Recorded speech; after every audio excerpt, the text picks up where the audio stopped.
Friends ನಮಸ್ಕಾರ. ಇವತ್ತು ನಾವು ಆಲೂ ಚೀಲ ರೆಸಿಪಿ ಮಾಡೋದನ್ನು ಹೆಂಗಂತಂದು ಪ್ರಾಕ್ಟೀಸ್ ಮಾಡೋಣಂತ ಬರ್ರಿ. ಮೊದಲು ಕುದಿಸಿದ ಕುದಿಸಿದ ಆಲೂನ 4 ಹೋಳು ಕುದಿಸಿದ ಆಲೂನ ಸರಿಯಾಗಿ ಅದನ್ನು ಕಲಿಸ್ಕೋಬೇಕು. ಆಲೂ ಪಲ್ಯಕ್ಕೆ ಯಾವ ರೀತಿ ಅದನ್ನು ಬಿಡಿಸಿಟ್ಕೊಂಡಿರ್ತೀರೋ ಆ ರೀತಿ ಅದನ್ನು ಕೈಲಿ ಕಲಿಸಿಟ್ಕೋಬೇಕು.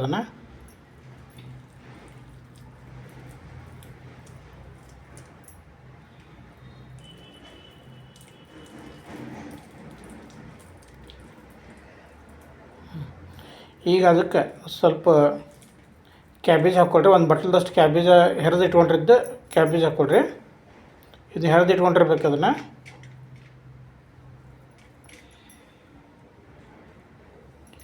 ಈಗ ಸ್ವಲ್ಪ ಹೆರೆದಿಟ್ಕೊಂಡಂಥ ಈರುಳ್ಳಿ ಹಾಕ್ಕೊಳ್ರಿ.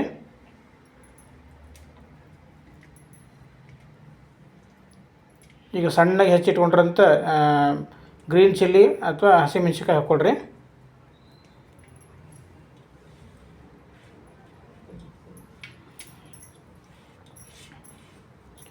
ಈಗ ಇದಕ್ಕೆ ಸ್ವಲ್ಪ ಕಾರ್ನ್ಫ್ಲೋರ್ ಅಥವಾ ಗೋವಿನ ಜೋಳದ ಹಿಟ್ಟನ್ನು ಸ್ವಲ್ಪ ಹಾಕ್ಕೊಳ್ರಿ. ಇದಕ್ಕೆ ಒಂದು ಅರ್ಧ ಬಟ್ಲದಷ್ಟು ಹಾಕ್ಕೊಳ್ರಿ.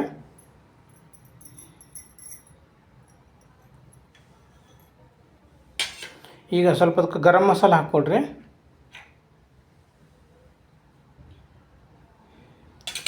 ಸ್ವಲ್ಪ ರೆಗ್ಯುಲರ್ ಮಸಾಲ ಅಥವಾ ಮನೇಲಿ ಮಾಡೋಂಥ ಸಾಂಬಾರು ಮಸಾಲ ಸ್ವಲ್ಪ ಹಾಕ್ಕೊಳ್ರಿ ಅದಕ್ಕೆ. ಈಗ ಅದಕ್ಕೆ ಸ್ವಲ್ಪ ಉಪ್ಪು ಹಾಕ್ರಿ. ಒಂದು ಅರ್ಧ ಚಮಚದಷ್ಟು ಉಪ್ಪು ಹಾಕ್ರಿ ಅದಕ್ಕೆ.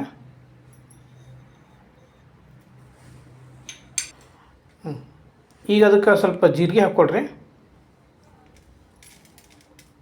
ಇನ್ನೂ ಸ್ವಲ್ಪ ಹಾಕ್ಕೊಳ್ರಿ ಜೀರಿಗೆನ.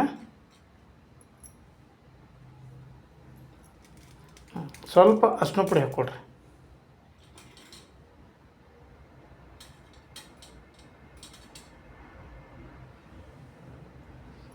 ಈಗ ಇದನ್ನು ಎಲ್ಲ ಕರೆಕ್ಟಾಗಿ ಕೂಡೋ ರೀತಿ ಕಲಿಸ್ಕೊಳ್ರಿ ಅದಕ್ಕೆ.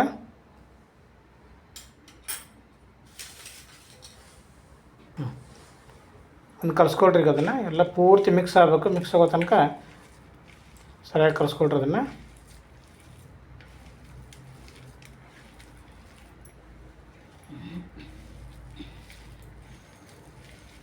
ಈ ಕಾರ್ನ್ಫ್ಲೋರ್ ಹಾಕೋದ್ರಿಂದ ಇದು ಎಲ್ಲ ರೀತಿ ಅಷ್ಟು ಪದಾರ್ಥ ಕರೆಕ್ಟಾಗಿ ಕುಡ್ಕೋತದೆ. ಕುಡ್ಕೊಂಡಂತ ಮತ್ತು ಇದಕ್ಕೆ ಸರಿಯಾಗಿ ಕರೆದಾದ್ಮೇಲೆ ಇದು ಕ್ರಿಸ್ಪಿಯಾಗಿ ಬರುತ್ತೆ. ಇದಕ್ಕೆ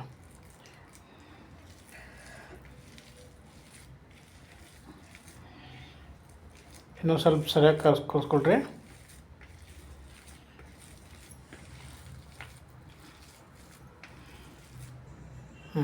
ಈಗ ಚಲೋತ್ನೆ ಕಲಿಸಿದಾಗ ಇದಕ್ಕೆ ಸ್ವಲ್ಪ ಒಳ್ಳೆಣ್ಣೆ ಹಾಕ್ಕೊಡ್ರಿ ಅದಕ್ಕೆ ಮೇಲೆ. ಈಗ ಅದನ್ನು ನಿಧಾನವಾಗಿ ಚಲೋತ್ನೆ ಕಲಿಸ್ಕೊಂಡು ಈಗ ಅದು ಸಣ್ಣ ಸಣ್ಣ ಉಂಡೆಯಾಗಿ ಮಾಡಿಕೊಡ್ರಿ ಅದನ್ನು.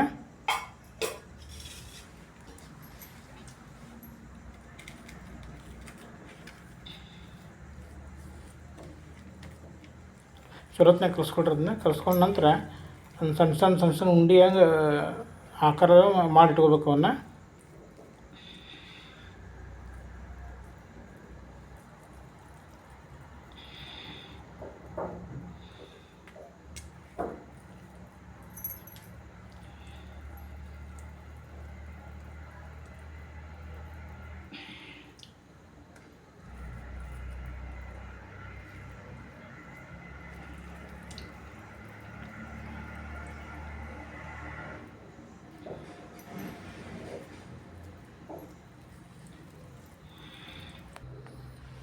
ಈಗೆಲ್ಲ ಈ ಉಂಡೆಗಳನ್ನ ಕೈ ಅಗಲ ಮಾಡಿಕೊಡ್ರಿ. ಸ್ವಲ್ಪ ಹಲಸಿ ಮಾಡಿಕೊಡ್ರಿ ಅದನ್ನೆಲ್ಲ. ಎಲ್ಲವನ್ನು ಒಂದೊಂದು ರೀತಿ ಇದೇ ರೀತಿ ಮಾಡ್ಕೊತ ಹೋಗ್ರಿ.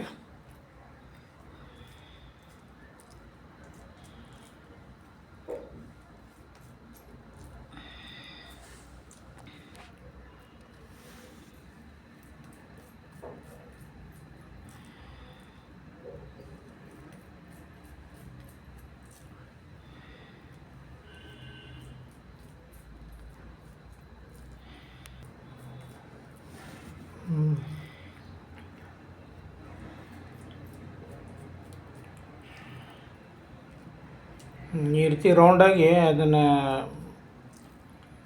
ಆಕಾರ ಮಾಡಿ ಇಟ್ಕೊಂಡು ಇದು ನಂತರ ಎಣ್ಣೆಯಲ್ಲಿ ಇದನ್ನ ಕರ್ಕೋಬೇಕು. ನಂತರ ಕ್ರಿಸ್ಪಿ ಆಲೂ ಚೀಲ ರೆಡಿ ಆಗುತ್ತದೆ. ಈಗ ಹಿಂದಿ ಒಳಗೆ ಆಲೂ ಚೀಲ ಅಂತಾರೆ ಅದಕ್ಕೆ. ನಾವು ಆಲೂ ಬಜಿ ಅನ್ಬೋದು ಇದಕ್ಕೆ.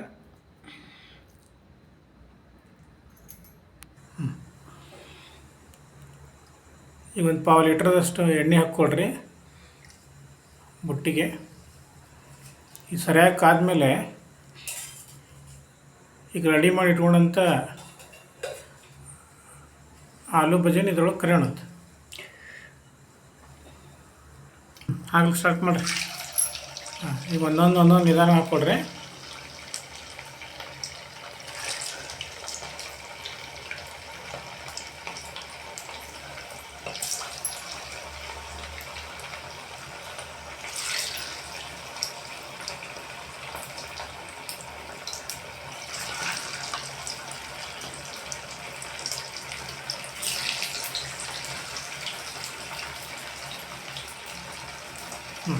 ಹಾಕ್ರಿ, ಇನ್ನೊಂದು ಹಾಕ್ರಿ, ಎಣ್ಣೆ ಹಿಡಿತಾವ.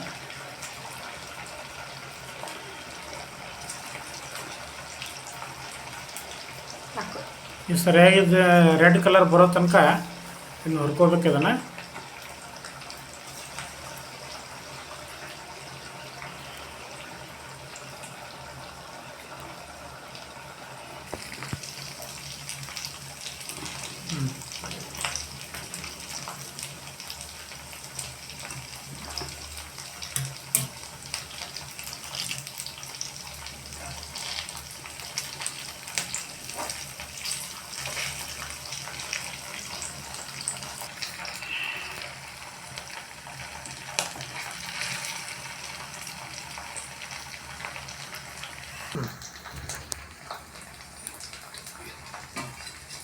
ಈ ರೀತಿ ಕೆಂಪು ಬರೋ ತನಕ ಕರ್ಕೊಂಡು ಕಲರ್ ನೋಡಿರಿ ಎಷ್ಟು ಚಲೋ ಬಂದಿದೆ.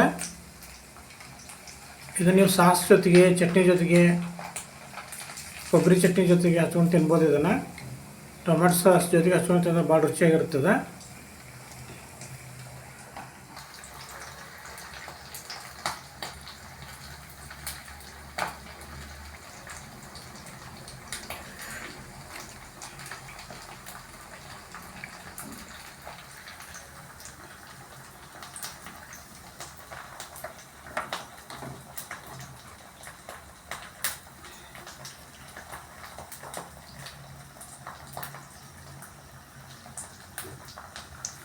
ಫ್ರೆಂಡ್ಸ್, ಈ ರೀತಿ ವಿಭಿನ್ನವಾಗಿ ಮಾಡಿದಂಥ ಇದು ಆಲೂ ಬಜ್ಜಿನ ನಿಮ್ಗೆ ಹೆಂಗಾಗಿರ್ತ, ನಿಮ್ಗೆ ಏನು ಅನ್ಸುತ್ತೆ ಅನ್ನೋದನ್ನು ಸ್ವಲ್ಪ ಕಾಮೆಂಟ್ ಮಾಡಿ ತಿಳಿಸ್ರಿ. ದಯವಿಟ್ಟು ಲೈಕ್ ಮಾಡಿರಿ, ಶೇರ್ ಮಾಡಿರಿ, ಸಬ್ಸ್ಕ್ರೈಬ್ ಮಾಡಿರಿ. Thank you very much.